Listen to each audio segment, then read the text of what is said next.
We're now joined by Robert Torricelli, former United States Senator in the great state of New Jersey. Bob, good to see you. Nice to see you, Steve. You are still engaged, involved, and care deeply about representative democracy. Our series, Democracy at a Crossroads, the graphic will come up. You are advocating, together with the former governor, Christine Todd Whitman, a third party. Seriously? Could it work? A, and B, why is it so necessary? Well, having given my entire life to the Democratic Party, it is a little bit of a man bites dog story. You know, Steve, I think a lot about my 20 years in the Congress and the years before that in the White House and what I saw and what I learned of the current state of affairs.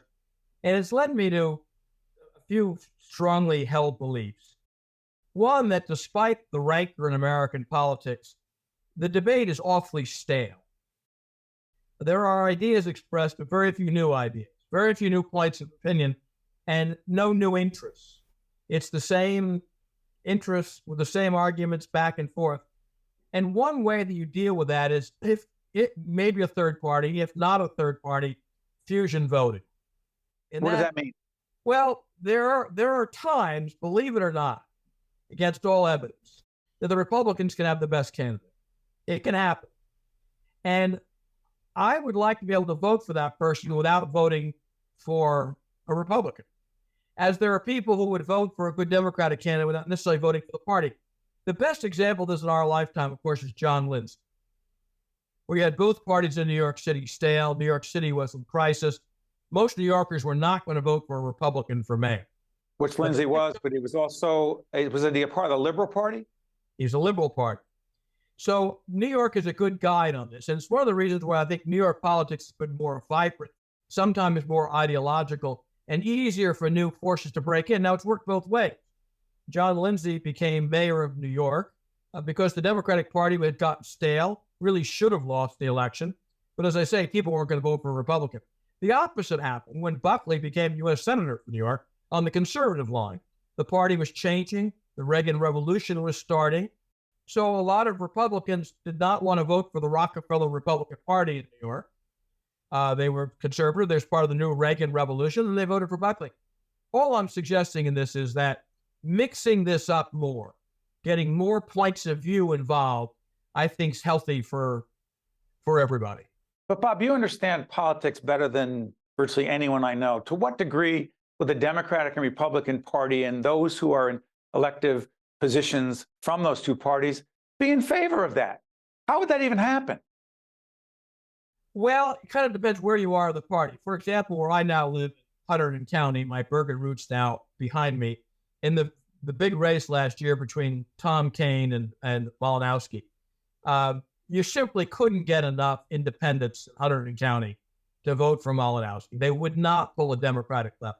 So I think a lot of liberal Democrats argued at the time and were right. Had they had the chance to vote for Malinowski on a liberal line or a different line, independent line, he would have won. It would have mixed it up more. So I think you will get elements of each party that will do this. You certainly will with Republicans, because there are many Republicans who are more for conservative doctrine than they are for the Republican Party as an institution. Many more. So or for Donald Trump and the MAGA movement.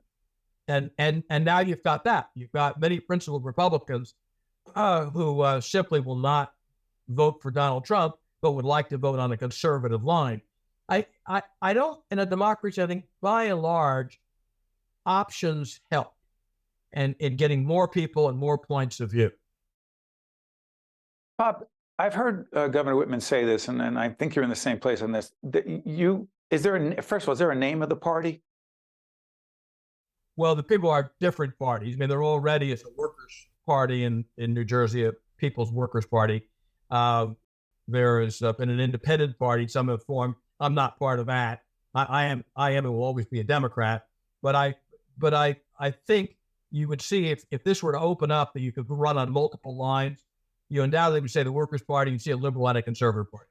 But if if a third party candidate ran for president, and people who are ideologically where you are on most issues were then to realize that that third party candidate, if that third party candidate was more ideologically aligned with you and some other folks who believe some of the things you do, those votes would say they came from the Democrat, Joe Biden, and Donald Trump, if he's Republican nominee, were elected.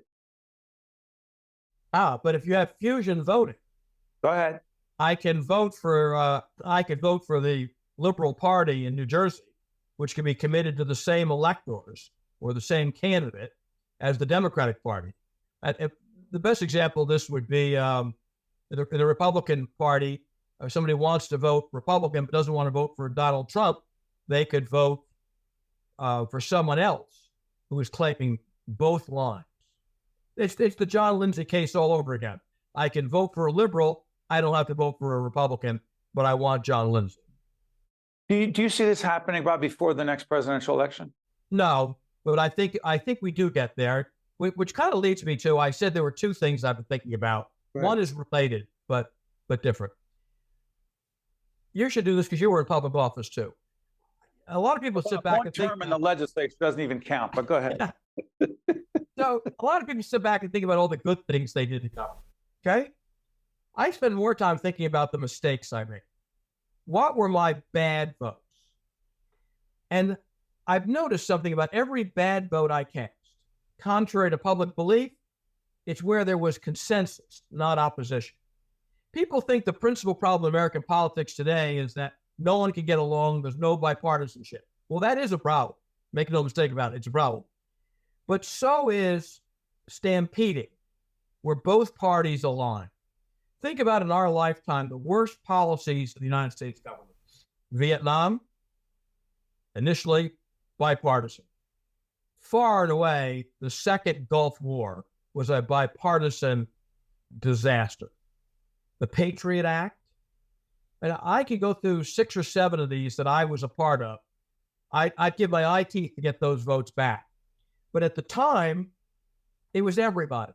And when I talk about a fusion voting and getting 2 other parties, you could be a Democrat, but you would know you had another line to run on if you went against the leadership on one of these votes.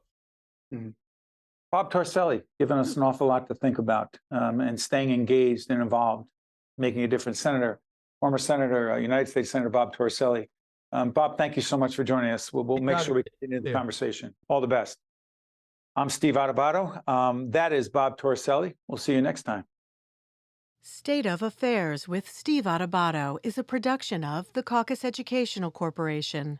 Funding has been provided by Holy Name, the Turrell Fund, supporting Reimagine Childcare, New Jersey Sharing Network, Horizon Blue Cross Blue Shield of New Jersey, PSEG Foundation.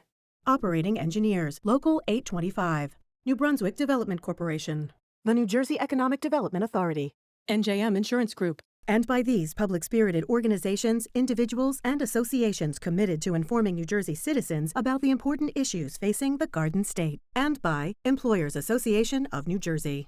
Promotional support provided by NorthJersey.com and Local IQ, and by Insider NJ.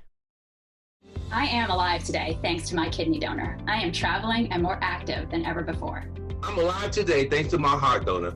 I'm full of energy and back singing in my church choir. I'm alive today thanks to my lung donor. I'm breathing easy and I'm enjoying life's precious moments. There are about 4,000 people in New Jersey waiting for a life-saving transplant. Donation needs diversity. For more information or to become an organ and tissue donor, visit njsharingnetwork.org.